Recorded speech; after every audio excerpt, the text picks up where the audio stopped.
everyone. Thank you for joining us tonight. We're excited to introduce the Leadership Development Program we're going to be launching next February in 2026 in partnership with the University of North Florida's Professional and Lifelong Learning Division.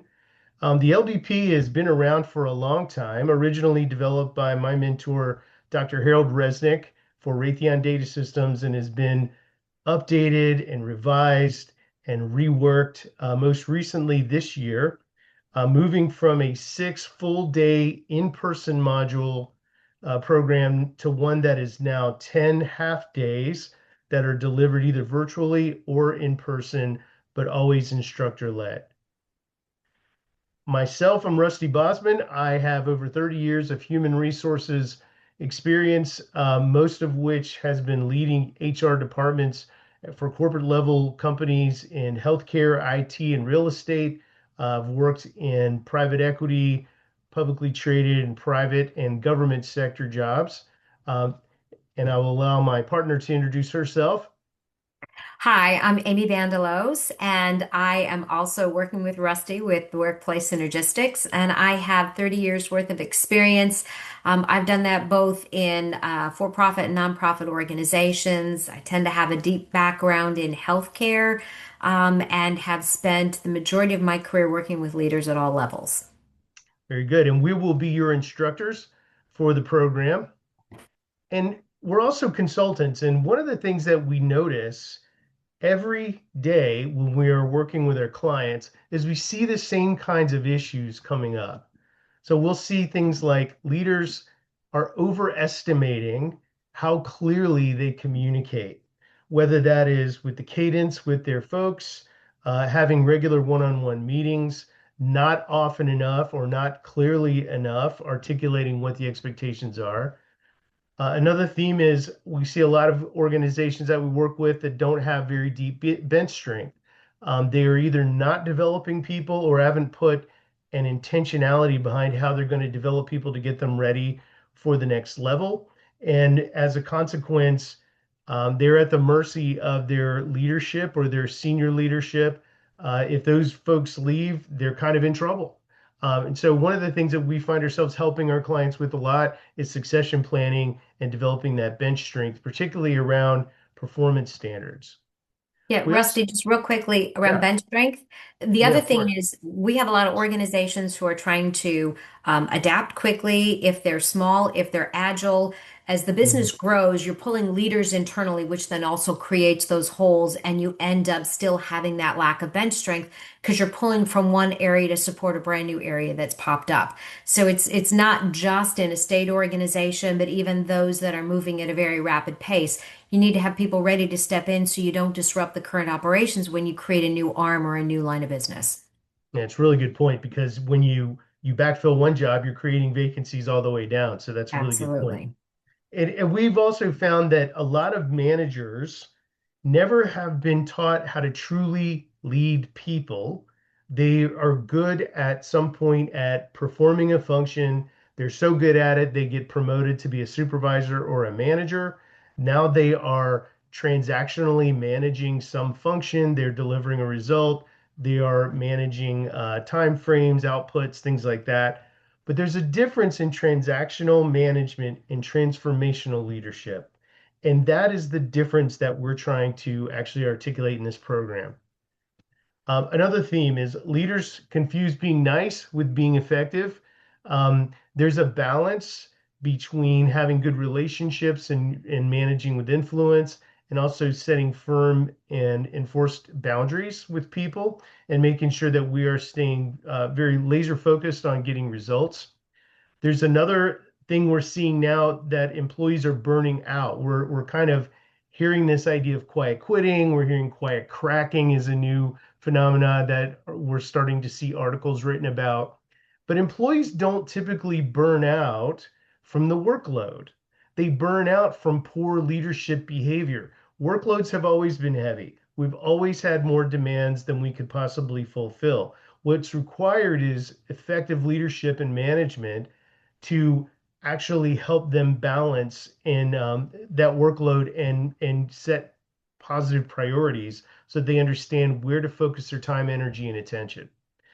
And as a result, the best talent tends to leave not because of pay, but because of poor leadership. That's the thing that we find more often than not. A lot of the data that I see when I look through the termination rates of some of the client companies is from a margin of 3 to 1 to 5 to 1, depending on the company, the quit rate always exceeds the involuntary termination rate. So that tells me something is happening in that company. The final thing is leaders just haven't been trained to translate strategy into tactical action that people can actually execute against. They haven't been trained to properly understand and prioritize what truly matters, what's going to truly move the needle at a business. They don't fully understand how to manage their time, energy, and focus and lead proactively rather than reactively. And frankly, leadership today is like being on a whitewater rafting trip. I mean, you are basically navigating the rapids every single day. You don't know what the next bend is going to hold for you, where the rocks are in the water, and what wave is going to swamp your boat or potentially even knock you over. And it's kind of all of these forces that are working on us today that are keeping us back on our heels a little bit, and it's not going to slow down. They're going to continue to be challenges. I mean, I didn't even put COVID on here because we're about 6 years removed from COVID, but we're still feeling effects from COVID. We're still feeling effects from the crazy work, the labor force volatility with people quitting, coming back. There's been a lot of movement in the labor market, and we just don't have the same number of people available to fill the jobs that we have. Not to mention what's going to happen with AI, what's going to happen with the pace of change. We Yeah. have aggressive growth targets with cost pressures. We don't have successors. We've got economic volatility and regulatory changes. So it's going to continue to be like trying to navigate rapids. And if you don't have a clear strategy on how you're going to approach it, you'll always find yourself in a 100-mile-an-hour whirlwind trying to manage things as they come up. And that's a dangerous recipe for getting into reactive management. So we developed this program as part of an overarching series of programs that help people to get in front of what it means to actually manage and lead people. So the very first beginning program that we offer is a new manager essentials program. It is a module half day, 6 half-day modules, and they effectively take someone who's never managed people before or is new to managing people and introduce them to the 6 key elements of what makes someone really effective as a manager. And this gets you into transactional management. This allows you to set expectations, give feedback, try to help people meet or exceed a performance standard. It helps you to acquire top talent through a good recruiting process, positive interview skills, and onboarding. It allows you to develop people and deal with more than one person at a time if you have a large team. The next step in this evolution is this leadership academy or a leadership development program. And that's the one that we're referencing today. That is a 10 half-day module instructor-led series of classes that really take you to the next step. Okay. That really gets you out of the transactional day-to-day and start helping you think a little more strategically, and it adds some new dimensions. So in both courses, there's self-management. How do I manage myself? And then how do I manage others? The leadership development program also includes how do I start to think about managing the organization? And then after that, there are a number of programs that we offer for the executive level that include an executive presence program, another 6 half-day session program. We also have the leadership challenge that Amy is certified in, which is a Wiley program, 2.5 to 3 full days. We also offer executive presentation skills and targeted skill building courses for specific skills. Along those same lines, we also offer ancillary services and products that allow us to support talent as they're moving through each of these phases of their development. From 360 degrees, we do executive coaching. We help to develop individuals by blending a coaching and training module. We also do team and group assessments as well. Today, we're going to be talking about the Leadership Academy. And I just want to say that we're not alone in thinking that leadership development is important. According to Deloitte, 80% of US CEOs said rapid change is their biggest challenge and continues to be their biggest challenge. But according to Ernst & Young, only 52% of CEOs are actively investing in resilience and transformation. Clearly, things that would help prepare their leaders to deal with these types of challenges. So, Rusty, yeah. sorry for interrupting. One of the things that I'm thinking about is you just said that is that um, the setup of the series of programs that we have, and the reason I think why you presented that has to do with the fact that we are looking at leadership from a holistic viewpoint. Mhm. And it's really important for you to understand that we have put this transformational program in the middle of this entire set of transitional aspects. And we also function offering a series of other services, which simply helps highlight when you look at the robust nature that you're going to walk through here with our leadership development program, there are a series of assessments. We have a vast knowledge that can look at what's identified for high performance. How do we get there? Where's the experience from our corporate environment? Mhm. What are those skills? And what does it look like when we say, here's when you engage, and what might your people underneath you see? And so I just wanted to bring that up because it really is a holistic view when we say this is that next level transformation and the experience that we're able to add and customize for your individual situation when you enjoy the pro and when you enroll in the program is really that key element that we bring as we work through all of these great modules.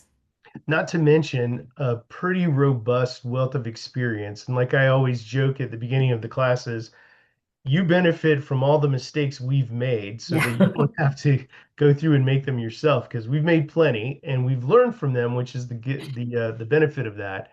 But we have noticed that these targeted competencies, these targeted leadership behaviors are recognized by a global recruiting consulting firm as being highly correlated with actual high performance in organizations. And so these are the elements that we have used when we are designing the program in its current state. Let's talk let's talk about what the program includes. So the very first part of the program is how do we manage ourselves? It's very difficult for me to sort out everybody on my team if I'm personally a mess. So I need to make sure that I've got myself organized. I understand what my purpose is at my level. I've checked my emotions. I understand what is affecting me emotionally. I'm able to manage my time. I'm able to manage my stress. I can properly articulate what my top three priorities are for myself and my team, and I can manage my energy effectively so that I can show up every day bringing that A game. And so there are three modules here. The very first one is understanding your role as a transformational leader. It's not the same thing as being a transactional manager. You're now moving up another level. You are thinking about things from an organizational level, a little more holistic. You're thinking about how the pieces all fit and work together. And you're also thinking out a little bit further down the road. The second module is all about enhancing emotional intelligence. One of the greatest predictors of success in any organization is having good, strong emotional intelligence. That would mean self-regulation, self-awareness, empathy, social skills, motivation, and a number of other subscales that the EQI 2.0 assessment measures that we will actually provide to all the participants in the program. So each person that participates in the program will receive an EQI 2.0 assessment. They will get expert interpretation of their results, and they will be able to use that to identify some areas where they might want to focus. Um, those assessment results will remain with the participants unless they choose to share them with their organization and their leaders. We don't share it, we only share it with the participants. Module 3 takes the next step where we start to look at what are the elements of stress and how are those elements of stress affecting you? And how does that affect your decision making? How does that affect your willingness to take action or lean into making decisions? So we have another assessment that we provide called the Stress Processing Report. We will go through and provide expert interpretation of the results of that. Each individual will receive his or her own results as well, and what we'll be able to walk away with some better understanding of what aspects of your personality are insulators and they actually help you buffer against the effects of stress, and which aspects of your personality are not helpful when it comes to dealing with stress, and some strategies on things you can do to kind of mitigate that. So that's the first three modules. That is managing the self. Rusty, I've got a comment in here from one of Mhm. the participants, and they're noticing that modules 2 and modules 3 are kind of a little bit about myself as well as about how I reach out across to others, and it's creating a Mm, really good bridge to that next section. for sure, for sure. Good call out. So once we've managed ourselves, now we need to manage myself and others. So that can be each individual on my team, one person at a time, or it can be everyone all together. And so in this case, we're now starting to look at how do we get results? How do we manage performance of other people? How do we set priorities, not just for ourselves, but for everybody on our team? How do we manage all of the people in our group at the same time? And there are phases of team development. There are aspects of high performing teams that we're going to cover, decision making models, consensus, different strategies of getting the best synergies out of lots of people working together. How do we manage to metrics? How do we decide what the best metrics are and then manage to those and then grow capabilities of each person on our team so that they can contribute more and be prepared for advancement? So module 4 is really about enabling performance, strategically developing capabilities. We're going to be looking at not just performance management, but actually how do we strategically develop capability with individuals. We're going to look at motivation. We're going to look at succession planning and everything around 9-box assessments and getting people ready for that next level. How do we develop engagement in our team and try to leverage that for high performance? It's sort of like the difference between there's stuff I have to do and there's stuff I really want to do. How do we make more of the stuff that we're doing on the want to line as opposed to the have to line? In module 5 will be the first part of a two-part series, really getting into teams and team development, particularly around high-performing teams. There's been a lot of research over the past several decades in what makes a really high-performing team. And there are very few individuals who are better known in the realm of team development than Pat Lencioni. And Pat has developed a really great tool called the 6 types of working genius. So once again, every participant in the program is going to receive their own assessment around the working genius from Pat Lencioni in part 1. Part 2, we're going to be looking at how do we actually generate the benefit of a team through the process of consensus. And we're going to illustrate that through a survival simulation exercise. Um, we strand people in the desert, we strand them in the Arctic. Sometimes we strand them in other places like the tropics, where there are different strategies you can employ. There are different resources that you have. And then as a group, you have to come together and make the best decisions for everyone concerned, use the resources most efficiently, and that will either ensure your survival or your perishing, right? So it's a really interesting way to kind of go through and illustrate the benefits of teams and effective team building. Hey, Rusty, I've got a question in here. Um, Mhm. People are asking with the teams, is there a chance to take a look at, we've got virtual and hybrid environments as well. So Yes. is there a way, will that be covered in this? Yes, we actually do cover that. We have some specific skill building around the best ways to approach virtual remote teams versus people who are in person every single day. And there are some specific skills around remote teams, things like making sure that you have a regular cadence of communication, making sure that you're rotating who's going to be in charge of distributing communication or setting up communication patterns. There's a lot of different things that we're going to cover in that. So I appreciate the question. That's a good question. So let's go now to the third aspect of the program. And now we're going to be looking at how are we managing the organization. So you'll see that we're sort of cascading outward. We start with ourselves, make sure that we're organized, have the right priorities, and are aligned with what our purpose is.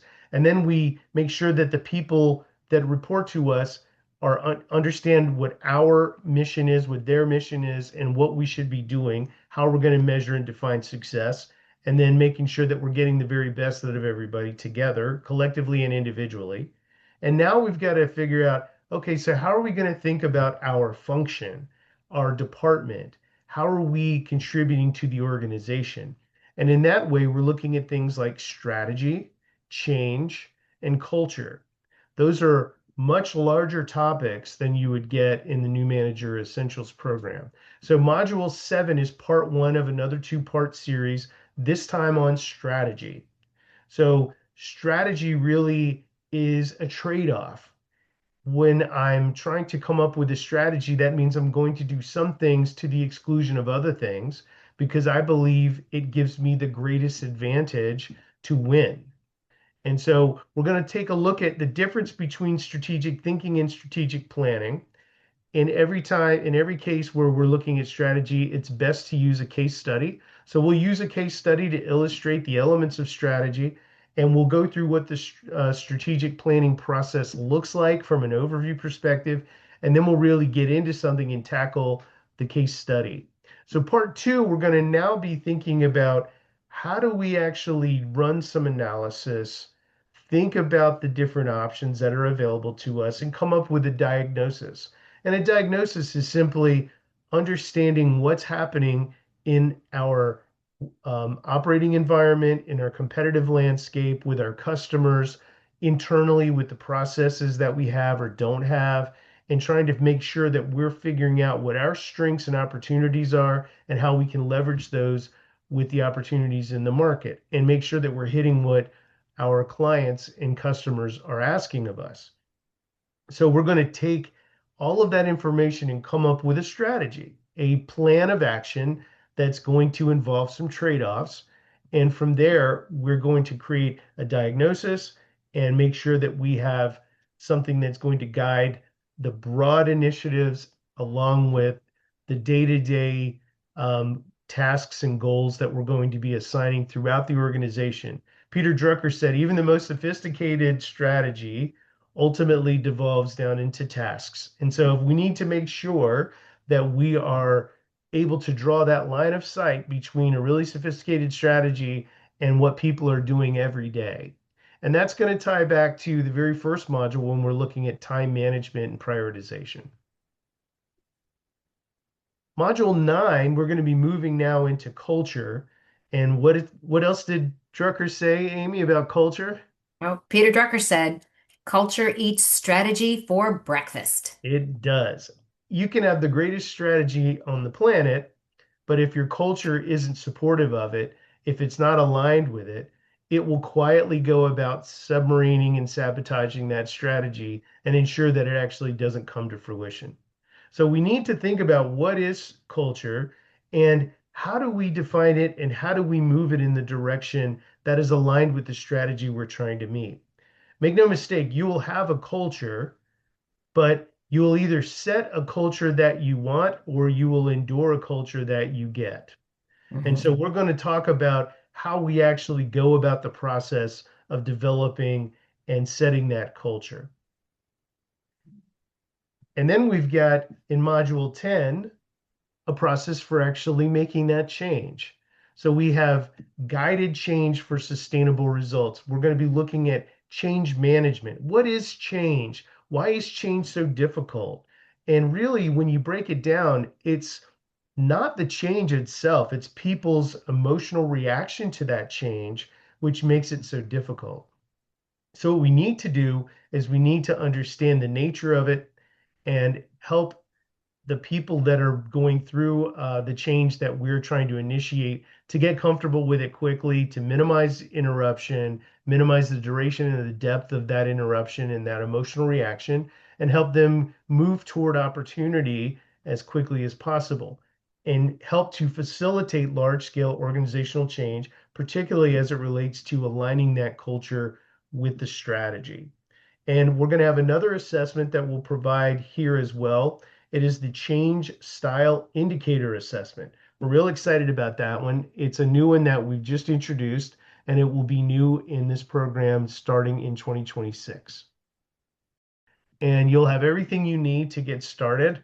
Um, we have done over 500 participants virtually through our new Manager Essentials program, and we've done two separate classes through the leadership development program under the former format, and we always get great feedback.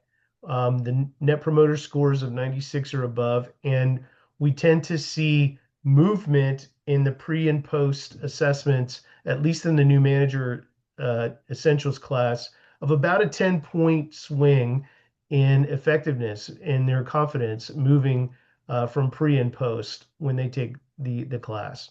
So we really hope to see you guys there. We hope that you will consider enrolling. And thank you for joining us today. All right. And I got one more question here, Rusty, and it's if they want to take any of this information back and share it with people in their organization, do we have anything we're going to be sending out after today? Sure, we'll send out some materials related to this specific program. We'll send out a recording of this video that we're doing tonight, this presentation, and we can even point them in the direction of our catalog as well. Okay. All right, great. I think that answers all questions, and we look forward to hopefully seeing you in our leadership development program. You can check the professional and lifelong learning page where you'll see more information about the program, and there will be a link to register. You can also feel free to reach out to Rusty or myself. Thank you for joining us tonight. We appreciate you. Thank you. Bye bye.